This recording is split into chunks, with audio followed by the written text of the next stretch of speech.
As we, just for those that have just joined, this is Dr. Zoo on Monday, July 2026 for episode number 91. Why I'm a bit rushed is because Dr. Zoo has to be where he is right now, has arrived in Brisbane, just out of Brisbane actually, nice little place called Samford. That's where the great alligator blood lives. And he looked pretty good from when I came in the driveway just a few short minutes ago. I'll go and check him out a bit later on because we have Alligator Blood Week this week, Wednesday and Thursday. For those that get bored, want to see a bit of entertainment, this is the inquiry now going back, 6 years, the fifth inquiry, 15 people on the panel over the journey into the 2020 Magic Millions race. A lot of money at stake, a lot of credibility, a lot of integrity at stake, people, but very happy to be out and about and on the go with it. Now, lots to talk about today, which is why I want to be part of it. But here we are. First things, after Thursday, you will have seen or would have seen clearly the whole update that I gave in relation to AUSTRAC, because we got that little note that came in from AUSTRAC on Thursday. Well, guess what? Late Friday, we got another note that came in. And I've got to say, I've said it before, but they are incredible people at AUSTRAC, fingers crossed and toes. But they sent an email through late, which Dr. Zoo has responded and sent through over the weekend. No big deal, just wanting further information from the early days of when we were registered as a remittance business. And that information was pretty well in line with and talks about stuff they needed for updating, which included incorporation of the business and its existences, ownership, beneficial structures. There's a new updated version of the risk assessment report, policies and procedures and compliance. And they wanted further confirmation in relation to the business in where it was intending to be run from, which is 411 Kiwa Street, South Albury. That's where we live. And look, why I say they're good is because there is, as you guys know, section or subsection 76Q that they could ask for a formal request, which then triggers this extensions on the 90 days, but they didn't. What they say is, which is quite nice and polite at the end of the email, I'll just read it to you, that we strongly recommend that the above information be submitted without further delay. As you are aware, if the documentation is not available at the time, as we request during this review process, we can initiate a formal request for further information, which would then create or cause delays, given that the registration period is 90 days, and that delay could be under subsection 76Q, where the AUSTRAC CEO formally requests that information. So the great news, they just do an informal update, which we have responded to and provided all of the material, and that puts us back in box seat in terms of time-wise. So very happy about that. So it came thick and fast, actually. That was the first update email we got on Thursday. This came through late Friday and has been responded to and is back for the review process within AUSTRAC. Welcome aboard to Toowoomba and Canberra, Brisbane, Bali. We love you guys up in Bali. A lot of good stuff happening up there, as we always talk about. We do have a lot of people that come through because of the late time delays in some jurisdictions. They wish us well through emails and the support desk as they come through from all over the place, including all our great friends in the US of A, France in particular, United Kingdom, got some really good connections over there. We thank you. And Mauritius as well. And let's not forget the Kaibong cocktail. That just has been burnt into Dr. Zoo's brain, waiting to have one. But yes, indeed. Melbourne, of course, Port Douglas, well done.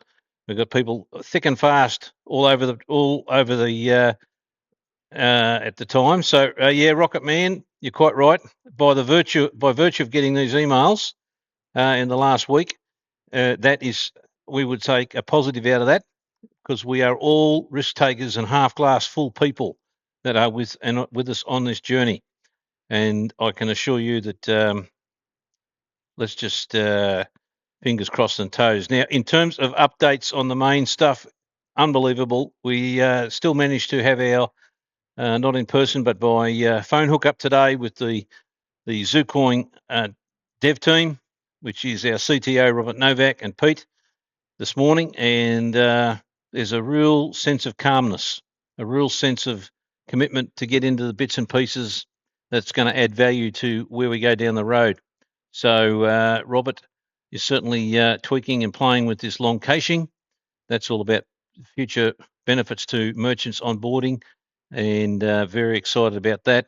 Pete's Z8 Digital has taken enormous pressure off in terms of people wanting to understand anything to do with Zucoins, SplitChain, Zucas. You can ask whatever you like. There's a database there now of over 7 years, and just stay with it. Now, audio getting glitchy. Not that I can do anything about that. Hopefully, the reception here is just enough that you can hear me out until we get through a couple of bits of updates that we need. So, yes, indeed, from that point of view, the dev team going great guns. Robert's got a lot of stuff then follow through, which is about, the program on quantum computing. That's taken a big twist and turn the last week as well.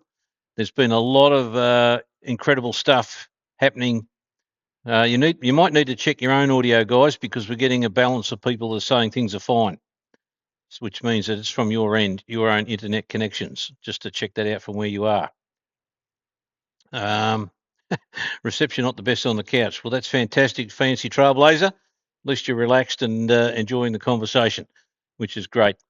There may have been people made aware of some of the bigger updates last week, and some of it, obviously, SpaceX has been the talk of the town. $1.4 trillion loss since the company was floated.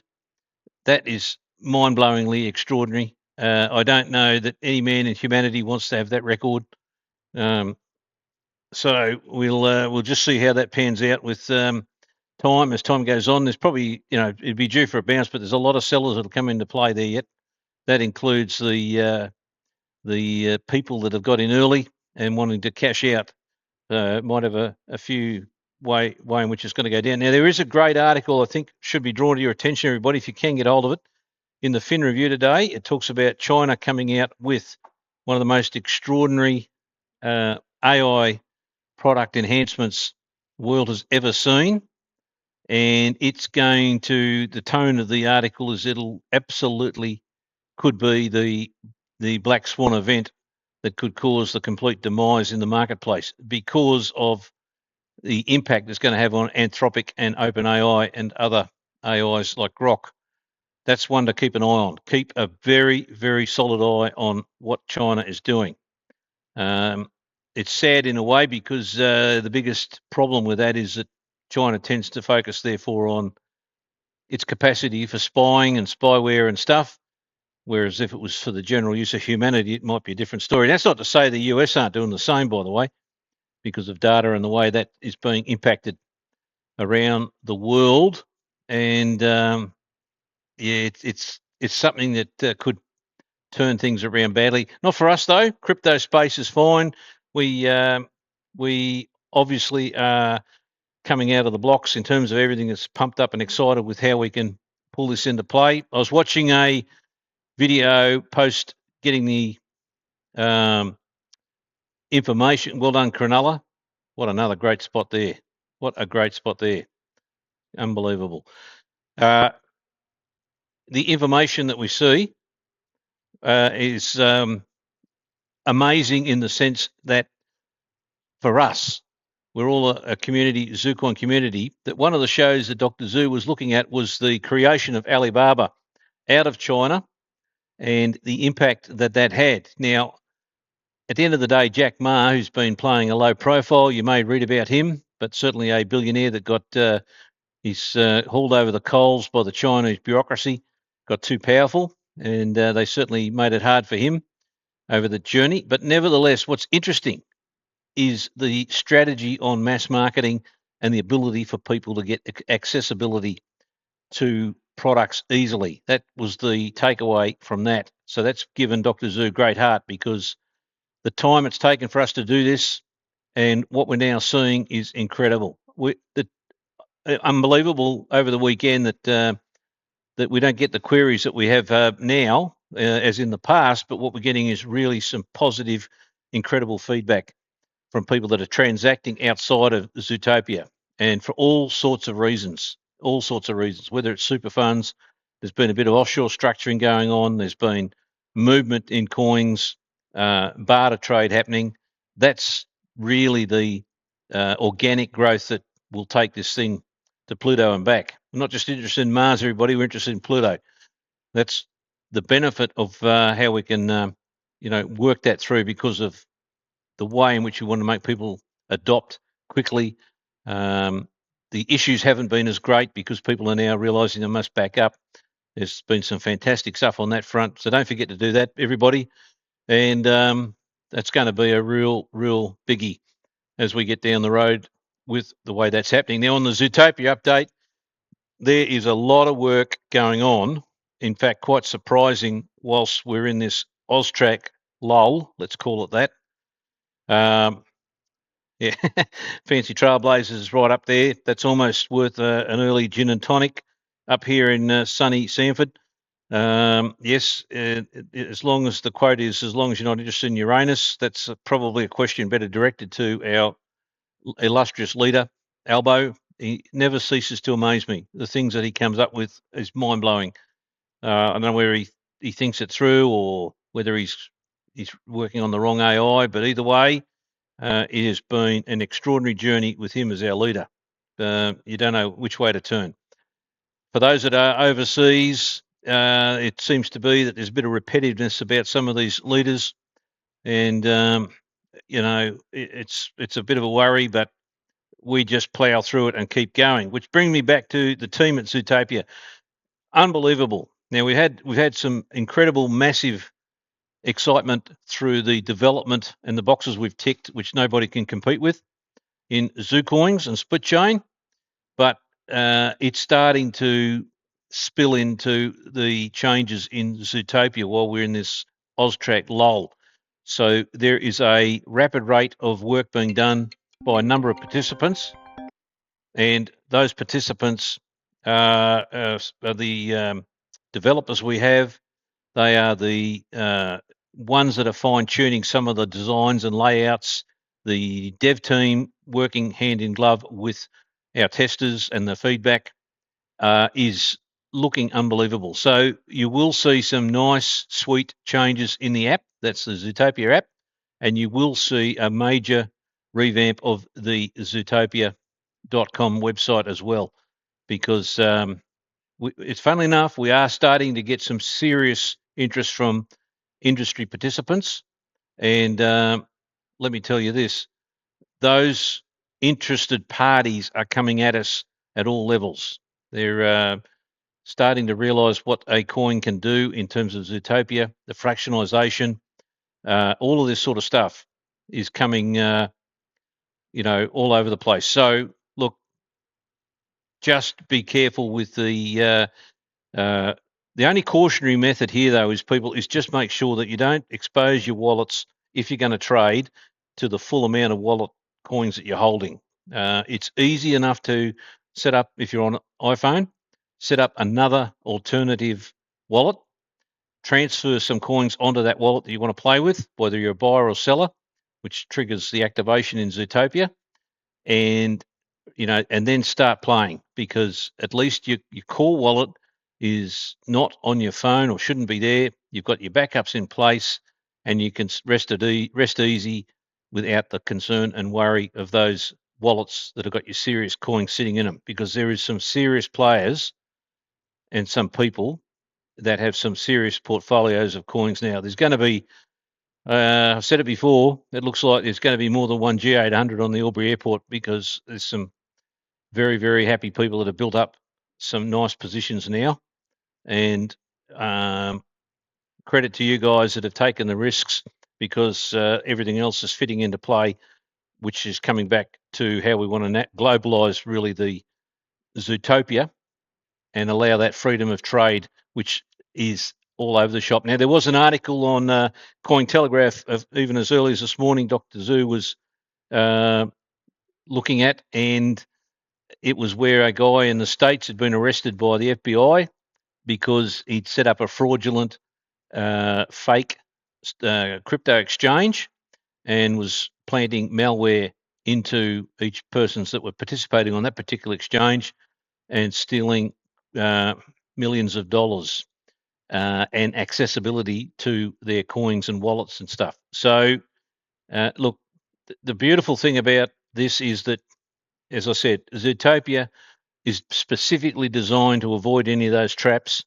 We're not interested in the holding or custodialship of coins. We're not interested in the holding or custodialship of money, and it is a world first only because of the way the Zucoin SplitChain system works. Without that, you could kiss it goodbye. You're back to where you started with Bitcoin and Ethereum and all of that sort of stuff, which is it's not. It's going to keep going. It's getting worse, even though Europe has cleaned up 2,800 exchanges recently, as you all very well know, through the MiCA laws. But nevertheless, it's a dangerous world out there in this space.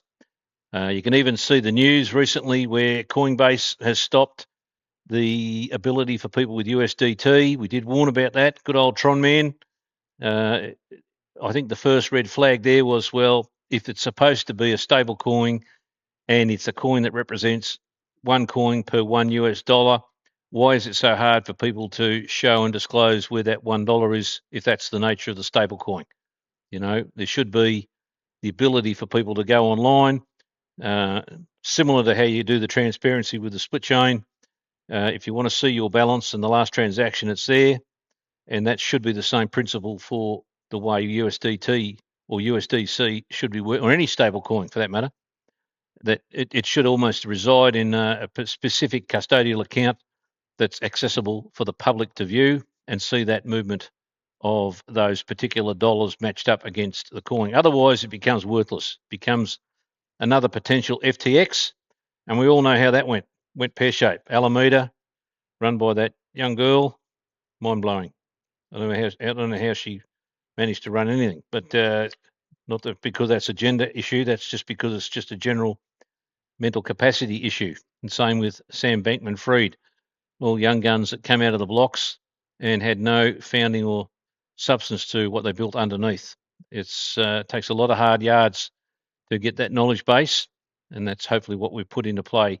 So that's Zutopia, everybody. Zucoins kicking ass, Zutopia as well. There are already a couple of little smarty pants out there that are creating products, and I won't say who they are, but one or two in particular. One is a pretty exciting looking integrated site that takes advantage of the code for charting, and it is very, very professional, actually. You know who you are, you know who I'm talking about, Mr. S, and very, long way to go still, but you certainly have, grabbed the bull by the horns, and that's going to be a very, very popular site that back ends to Zutopia. So it doesn't need to be owned by us here, as in the HQ or Dr. Zu.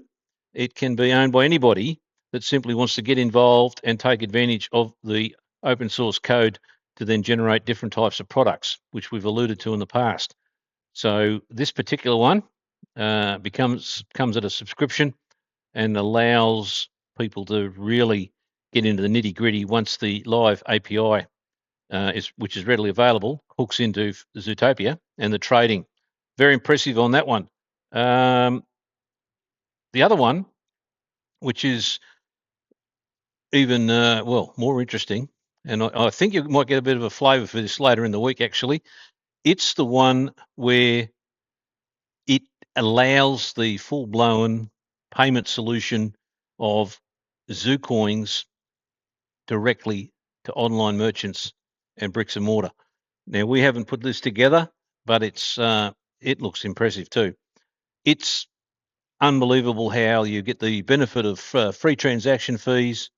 You've got the ability in that instance to take on the likes of any of the big players. We did a bit of research on this the other day, and it's very, very few layer one, if any, what we call layer one crypto, that's of ownership proofs into the chain, that are actually able to be in this position of accepting payments and fractionalizations for no fees and charges directly to merchants that can be directly having a relationship with millions of customers simultaneously with absolute certainty and verification of each and every transaction or fraction. That's where it sort of overlaps a bit, people, with the long cache. The long cache tightens that up and gives really incredible benefits to merchants that don't take risks or need to take risks with the current flow in the way it works with the payment systems of today. And you did see that. We did talk about this on Thursday. Stripe is desperately trying to bring all these sort of key components back together. And we use Stripe, as you know, but we do have an advantage with the way we can process.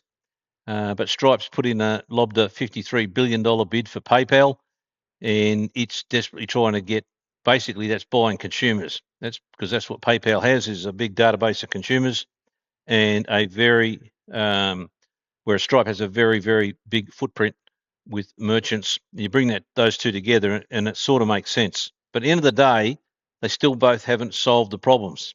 PayPal can freeze accounts, so can Stripe.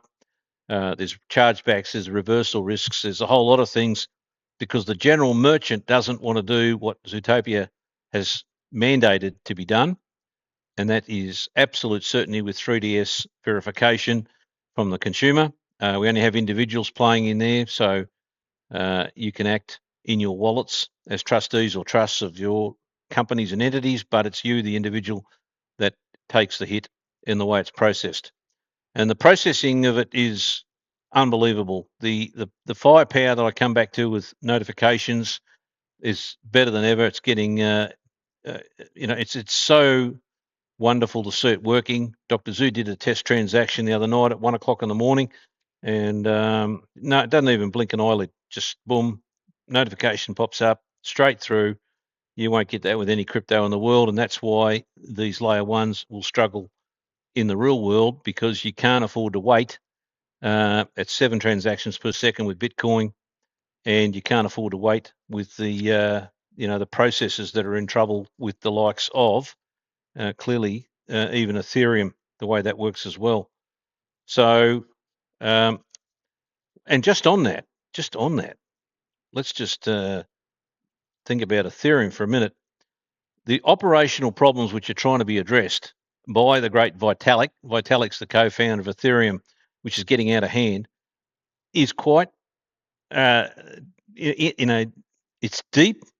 They're not going to be able to catch up to even anywhere near without forking Ethereum and doing major changes by consensus, unlike where we sit right here, right now, 100,000 plus transactions. I say 100,000 because you sort of, you don't want to get too carried away, but it's actually more than that. Zucoins in conjunction with transactional flows and Zutopia and other fractionalization could handle 1 million plus people simultaneously, because they could be dealing with each other.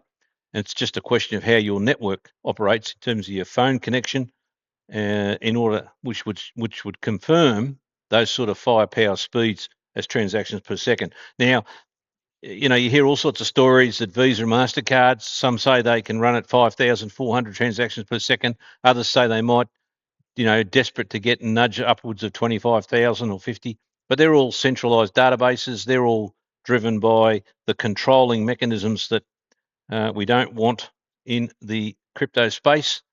We want, some element of public versus some element of private, because you are the sovereign owners of your wallets and coins, and that's how it should be too.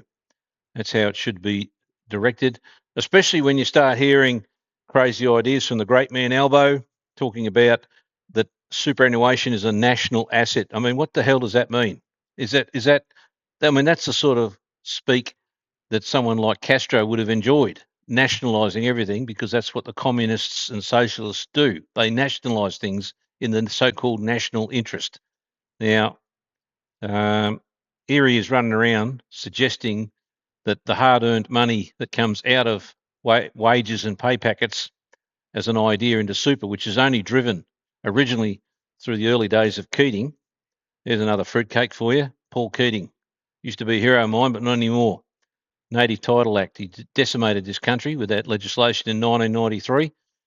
But here we go again. We're starting to run out of money. The government's coming into play. And what's happened? They want to create a national interest or national asset out of your super, which should be never touched.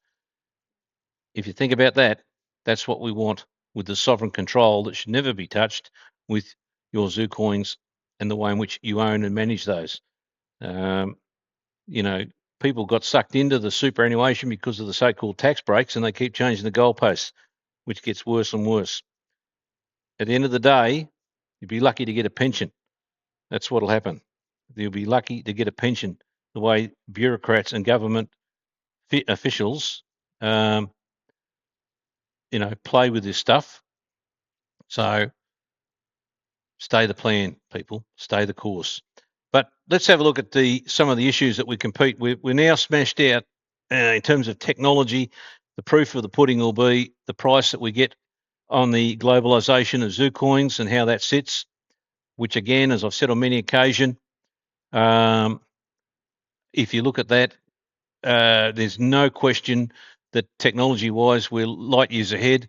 The next one is price, and that comes down to Dr. Zoo's money equations of Q, quantity theory of money, QTM, and that's simple demand versus supply. But at the same time, I am on record, Dr. Zoo is on record, that way back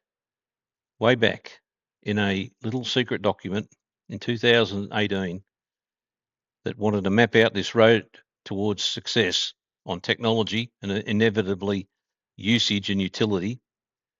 It's on record as saying that even if the Zucoin price hit $1 million per coin, $1 million, which is not a far stretch when you think about, we want to be at the other end of over $1.4 trillion in valuation modeling rather than losing $1.4 trillion like poor old Elon's doing at the moment and getting smashed.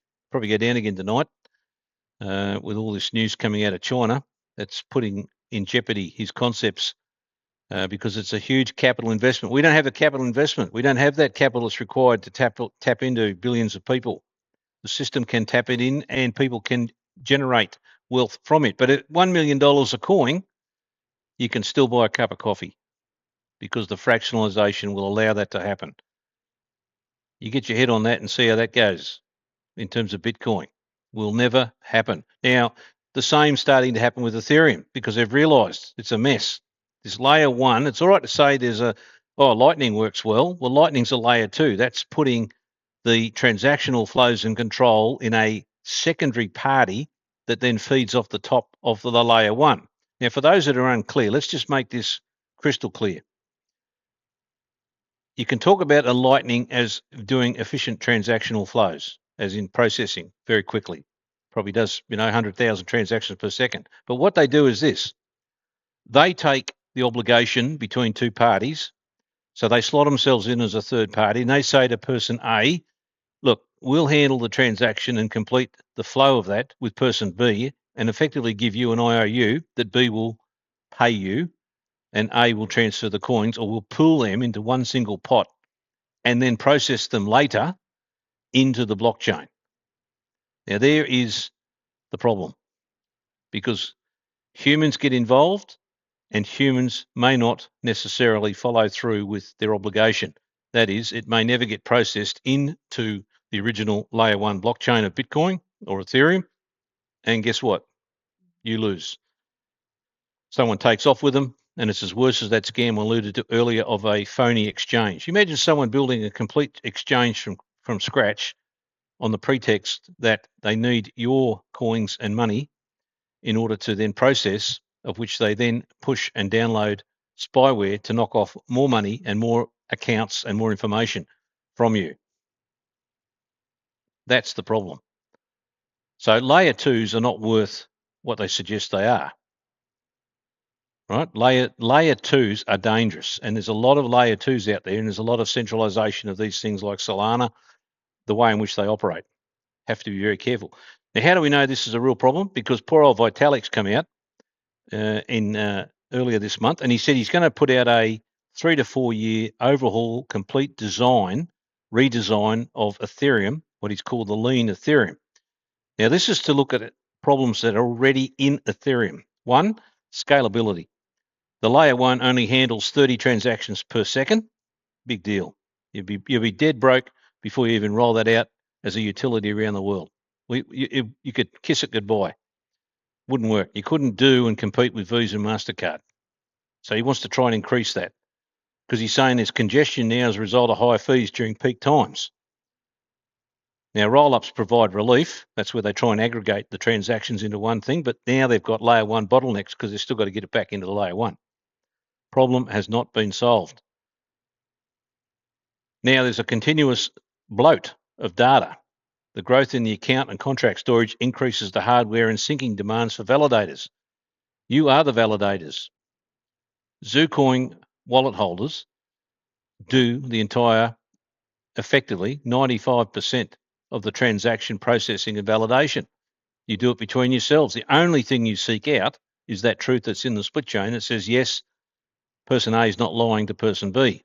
That's basically what it means. You've got the last transaction and you have the balance that gives that absolute certainty as to the process of that transaction. But the grunt work is done by the wallet holders, which means it can explode in growth because it's not chasing down a massive blockchain with every single transaction since the date Satoshi decided to put out the white paper. Poor old Satoshi, I mean, he would never have dreamed that you're going to have trillions of bits of data that's trying to be processed, which then pushes for more computing power.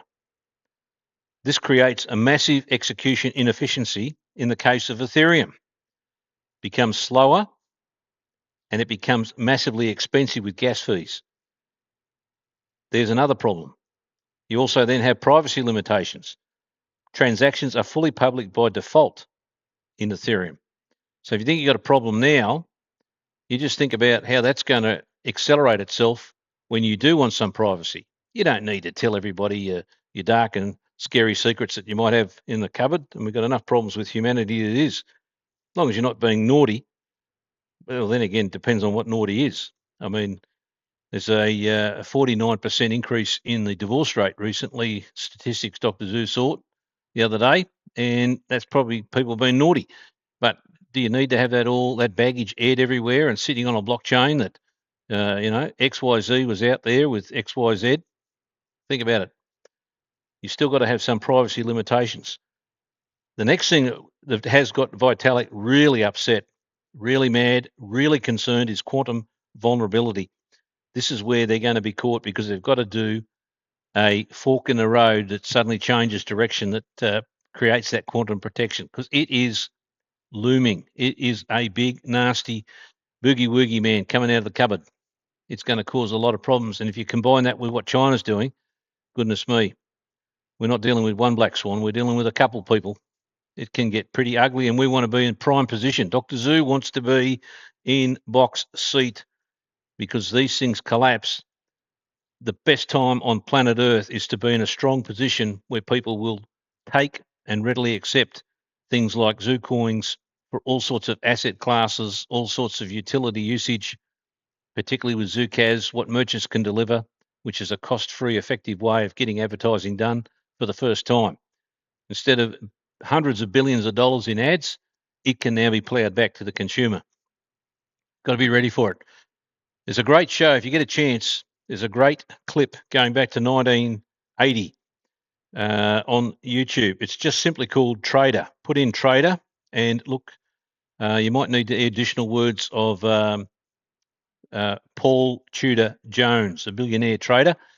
And it's fascinating to think that this young bloke, 29 odd, trading on Wall Street back then, did some analysis of counter-cyclical investments, and with his other genius mate, followed through with a strategy that could map out the correlation of where the share market crash was in 1929 and how that was motoring its way through to nearly to the month they picked in 1987, which was the 19th of October 1987. It was a big day for Dr. Zhu. Dr. Zhu got rid of all his tax problems that day, so there was a wonderful outcome.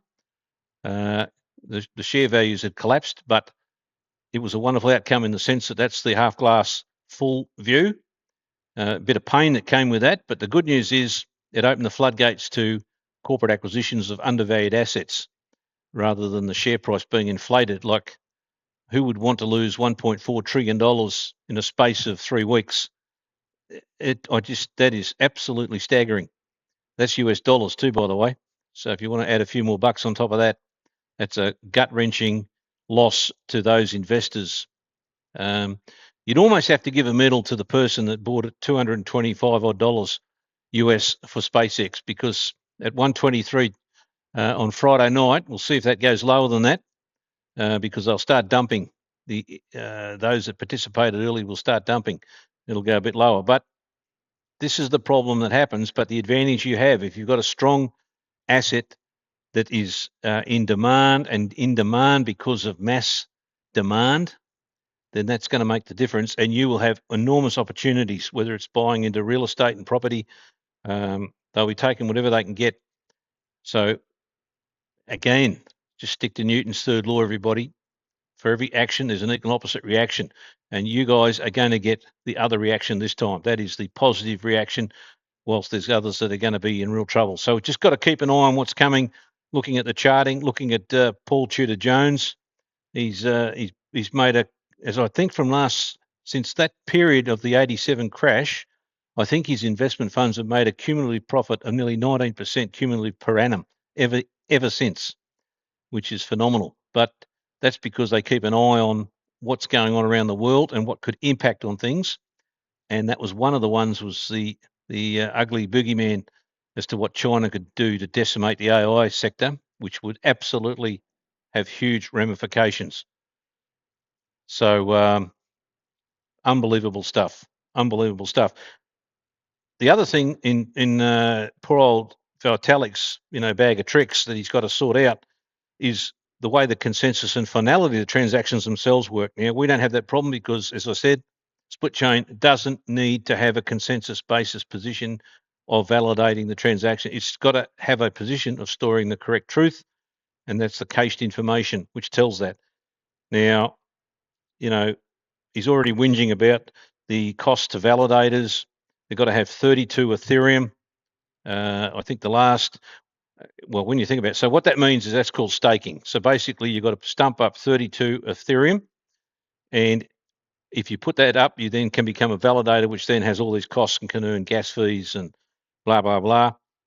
That's, so at $1,845, let's do the numbers here, $1,845, you've got to start with 59 or 60,000 US dollars before you can even participate as a validator.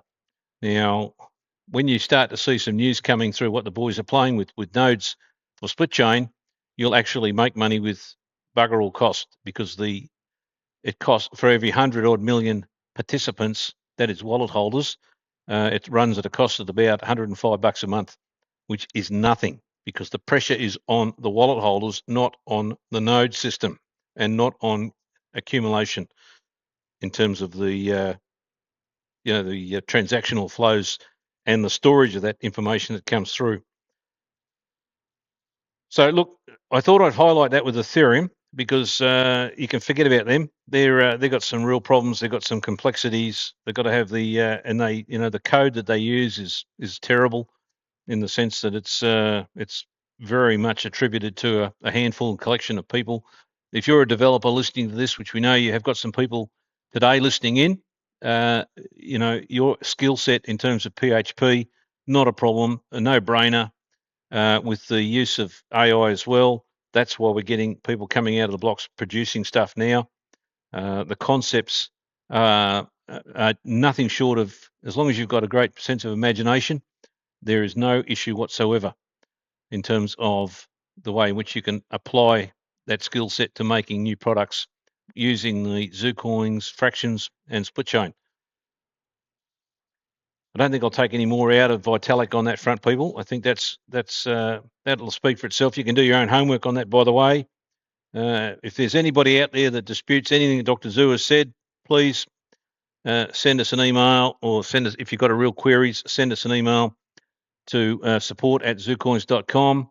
More than happy to look at it, more than happy to revise Dr. Zu's thought process, but there is so much information out there, it's not funny, and you can match that up against the way in which these systems are currently working.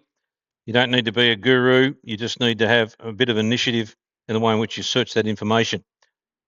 Got a couple of questions here again now.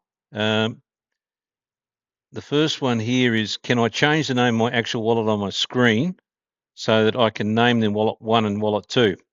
Now, although that's a question clearly for support@zucoins.com, from Dr. Zu's experience, this is an Apple thing that the moment you download the wallet and you get the opportunity of naming the wallet at that time, Apple will allow you to name the wallet.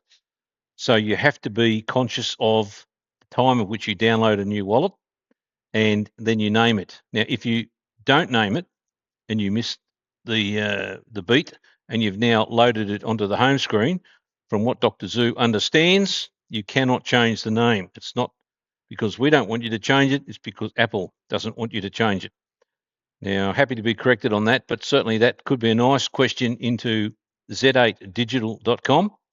That would be certainly answered there. Now, if you really want to get picky and you need to get if you've got an existing wallet that you don't like the name, the only way around that is to, from what Dr. Zu understands, is to get out there, download, well, firstly, make sure you back up your old wallet.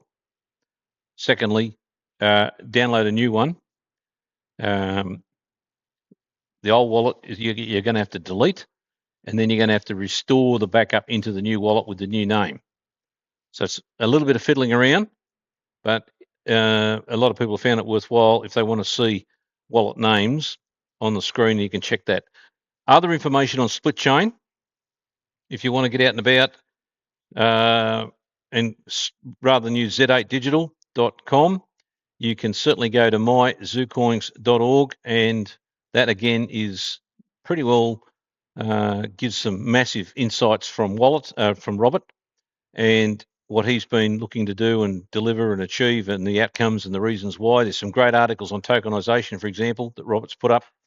You need to go to that site and absorb everything. If you're not sure about what's there or what it means, then put it into AI and it'll come up with some beautiful summations as to what you're looking at. So now what have we got? We've got a question here.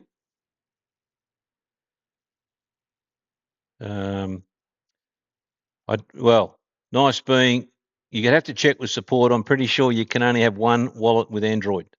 One wallet with Android. So that one needs a bit more management. Android only allows that the way it installs wallets. I think there is a workaround, but it's complicated and you would put at jeopardy your coins. If you are serious about wanting to do that, that's another question for z8digital.com, or send an email direct to Pete on support@zucoins.com. But I think it's complicated in order to get more than one wallet on Android. I think it can be done, but you'd have to check with the team on that one, because Dr. Zu uses an iPhone and hasn't focused much on Android whatsoever in that regard. Now, Peaceful Guest, you've got a question here. It says, what plan is in place to ensure Zutopia, Zucas will be functional in 5, 10 and 20 years' time? Goodness me, 20 years' time. By that stage, Dr. Zu's brain is probably going to be run on some robotic machine by then. So you could ask him then. But I think we just embrace the day we have. We're at today, how we see the immediate future in front of us. And it's pretty well deliberately designed so that you can get others to take over, and you don't need Dr. Zu and you won't need Robert. You don't need that sort of stuff. So others can come into play. How long these things last is really a question of the technology as well. That plays a big impact. So it is an uncertainty, but look, Apple's been around for a long time. Lifespan of these things, is variant and dependent upon people using it. I mean, I can see the collapse of social media. I can see the collapse of aggregating data for the purposes of on-selling for advertising revenue. Those models have got to change. There's going to be a big shift in, Dr. Zhu talked about it some time ago, a thing called ZuChat we want to look at, or someone else can look at it, where you have true peer-to-peer social media, where you have that capacity without third parties aggregating your data or any necessity to do that. How do we know that can work? Well, that's exactly why we're designing Zucas, for example, that merchants can deal directly with you with a Zucoin wallet, and you get the benefit without it going through a third party telling you what sort of shoes you need or what hair color you need. You can go direct. That's the benefit of true peer-to-peer. And in fact, that's someone's going to really come out of the blocks on just that humble password system that we've developed through signature testing. So when you go into Zucoin, Zutopia wallet, you use your Zucoin wallet. It doesn't ask you for your personal information. It simply verifies that wallet is legit against the split chain and allows you access to open your Zutopia wallet based on the signature verification. Now, that signature verification could be used for every single login website on the planet. So you wouldn't need to have all these massive amounts of passwords and passcodes and storage of personal information and all that sort of stuff that can be completely vaporized. Now, that is a big shift in technology change to what's been happening over the last 20 or 30 years as the norm. Biometrics never worked because people were quite easily getting people's eyeballs, quite easily getting their fingerprints. There was extensive cases of thumbprints being chopped off and all sorts of things. It really made no sense to expose people to those risks when it's not necessary. So look, that could be a big shift in technology on a very simplistic method of the way you verify things, and you might end up with a wallet that's secured. We hope also to circle back to split lock. Some of you may remember how that worked beautifully. That is a quantum safe method for data that's not in transit. And by that I mean, if, for example, you have a PDF that's on your computer now, what SplitLock has succeeded in doing, and we hope to release this as a free item, you could simply take that PDF file, in Dr. Zhu's words, electronically shred it into bits, put it into packets, and then you can store each packet in a different location, server, jurisdiction. So some might be in Singapore, some might be in South Korea, and some may be in Ireland. And unless you bring that packets back together, you don't get access to any of the data. Looks a bit like Egyptian hieroglyphics. So that's another core component of the split chain, split lock method of data fragmentation, which is carried through in all of our products. Fragmentation as a token is another concept that elevates itself from that technology. You've also got the prospects of unbelievable stuff that could happen with DDoS attacks. If you take a time now to look at companies around the world, have a look at Cloudflare. They're making billions of dollars because some clever little person out there is getting a free ride with a computer and a bot and attacking websites with tens of millions of hits, and that slows down the site and that slows down your capacity to access and process transactions.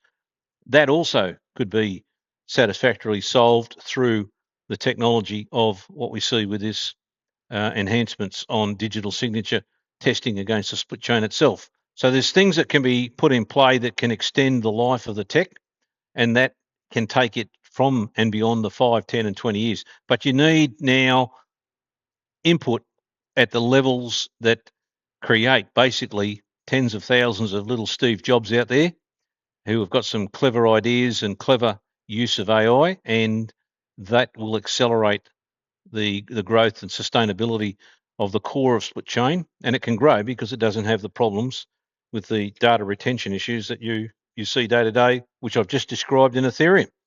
Vitalik's ripping his hair out. What he's got left just trying to lock down the capacity for scalability.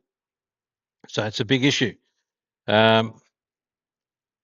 Engaged newcomer, we'll wrap up here shortly, is saying that his phone is Android. So you're saying I can't get a second wallet. I'm saying that Dr. Zoo is saying he thinks that he's saying that because as Dr. Zoo understands, Android will restrict the number of wallets that are on Android. Not that you want a whole bundle of wallets sitting on your phone. I mean, the amount of people we've had losing phones and transferring phones around is mind-blowing. The safest spot is to find yourself a nice, secure, strong, USB hard drive that will allow the download to sit on that and doesn't go near your phone. You know, you don't necessarily want to be looking at your wallets. Just look at the wallet that you think is the one that you need to see or use. And in time, it could be as simple as having a wallet that's just used for buying goods and services from merchants online. It's as simple as that. Now, Engage Gem, excuse me, part of the flight. Qantas, goodness me. Let me just tell you about Qantas. Here's a tangent. Plane trip, perfect. Nice trip. Yep, hostess, fantastic. Coming from Albury to Brisbane. And then the plane's baggage got lost. Not just talking about my bag, talking about the whole plane. Now, I'll show you how you lose a plane's baggage from one terminal to around the other side that takes it to Terminal 2 and allows people to get it. But anyway, they found it an hour later. Awesome. That's why we had a little bit of a delay. Just in the nick of time for Dr. Zoo to have a chat. But there you go, baggage. Engage Gem. If I create a second wallet and I use one for trading and the other holding balances, will I need to create a secondary Zutopia app to represent each wallet? No, and I think just keep your main wallet away from everything. If you can, don't get tempted. There's no need to see it. There's no need to look at it every day. Well, having said that, if we're at $1 million a coin, I think we'll all be looking at it every day. But let me just say, if you're going to trade Zutopia, download a new wallet, put some coins in it and trade with that one. That's your trading wallet. You can always move your coins back to the other wallet. No big deal. No big deal. But just trade with the one that you want exposed in a trading sense in case you mess things up. We don't want anybody messing things up because the last thing Dr. Zoo wants is people contacting support@zucoins.com saying they've lost coins and we've just hit $1,000 US a coin. It'd be terrible. I'm sure there'll be some people who feel sad for you, but the vast majority of other people will say, how good's this? Because you've lost your coins and that should increase the value even more. Remember, Newton's third law. Every action is an equal opposite reaction. You lose coins, others benefit from it. Like that poor bugger the other day lost 2. It doesn't sound a lot, but 2 coins. You'd lose 2 here and 2 there and suddenly end up like Bitcoin. There's 3.9 million Bitcoins lost. I mean, they're still on the blockchain. They just can't get them because they went to wrong addresses and people haven't got the private keys and codes and it all goes pear-shaped. So that is an issue if you get stuck up in that sort of world. But we don't want that. We want you to enjoy and have a great time as we hit our straps. So for those that have just come late, I just want to repeat again as I close off. And that's this. I find, touch wood, AUSTRAC a different beast to the rest of the government bodies that Dr. Zoo has dealt with for the last 30 years. There's some real crackerjacks out there at that level, but AUSTRAC seem to stay the course, they stay the plan. And as I said, we got a request on Friday late for a whole bundle of more information, which Dr. Zoo can tell you has been sent off, is in their hot little hands. And what they do at the bottom of the email, just for those that are coming in here for the show as we close, they, as in AUSTRAC, strongly recommend that you submit the documentation without further delay. If the documentation is not available at the time of the review panel review, a formal request for further information may be issued under Section 76Q of the Act, which allows for the extension beyond the 90 days. So they at least highlight what the issue is. They certainly work with you. The information has gone through, and we are sitting in the AUSTRAC portal as a registered submission. And as soon as that comes on, look, we are going to go hell for leather. Someone, I think, earlier in the show has just asked about pressing a green button. That green button is more than that. It's a trigger finger for the Riley. Let me just check up here what was said.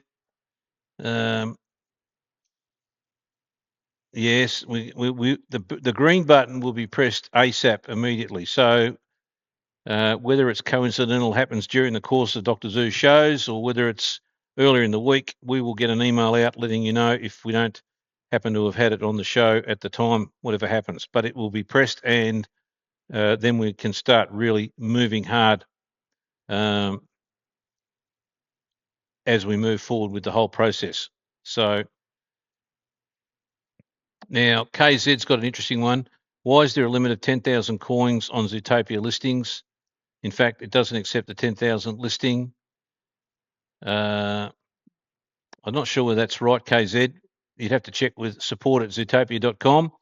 There is a dollar limitation, which is just under $1 million because of Stripe per transaction. But maybe you're putting in too high a value on the coins. So if you've put in 10,000 coins at $1,000, you would exceed that dollar value. But that's something worth clarifying. Send that through to support at Zutopia.com, and Riley will answer that question. No problems at all. But I'd be surprised because we've had bigger volumes than that sold through the soft launch. No questions at all, as long as it stayed within the Stripe boundaries that have been set. And those boundaries were pretty clear in the updates when you're creating orders. So just check that. No problems at all. Right, I think that's about. Oh, yeah, here it is. Just push the green screen. So yes, that's the questions in relation to Riley going green. Not long now for Riley to push the green button. You are quite right. And as soon as that comes in, as I said, we'll indicate the timing of that to get that out and about and off and running. Well, on a happy note, everybody, this is Dr. Zoo leaving you from sunny Samford. Not sunny, actually, a bit of cloud out there. It was sunny in Albury. And I've got a nice couple of days with bureaucrats on Wednesday and Thursday, multi-million dollars at stake on the alligator blood matter. That's turning into a fascinating exercise in bureaucratic craziness, but we shall work our way through that. I think it's an open, if it's transparent, it should be an open inquiry, actually. So if you want to wander in and catch up with Dr. Zoo, it's at the Eagle Farm Racetrack on Wednesday and Thursday, kick-starting at about 10 o'clock. And there'll be some amusement there for sure. Dr. Zoo's looking forward to it. And it's all about the preservation of the great horse, who he will go and see how he's going very shortly. Well, on that happy note, everybody, take care, look after yourselves. I'll be back on Thursday for sure. Won't be under as much pressure as had been today, but glad to be with you. And Deb, thank you very much for your kind words on the weekend for poor old Dick. And we're thinking of him. We have another great Zucoin, EC Bonds, CTC, way back person that's been with the organisation all these years in Melbourne, and we're thinking of you and your friends who have got a funeral as well for another legend that's passed away. So it's not a good time to be passing away. Try and hang in there, everybody. Dr. Zoo's hanging in there, and let's put this show on the road big time, because Silicon River can be a massive, massive project that can unleash itself and become well-renowned based on the success of the tech that we have, that you have. Do a transaction if you get bored, to see how good it is. The workings of the notifications are unbelievable, and it is incredible. Well, take care, everybody. Look forward to it, and we shall touch base each other on Thursday, and we'll go from there. Cheers, everybody.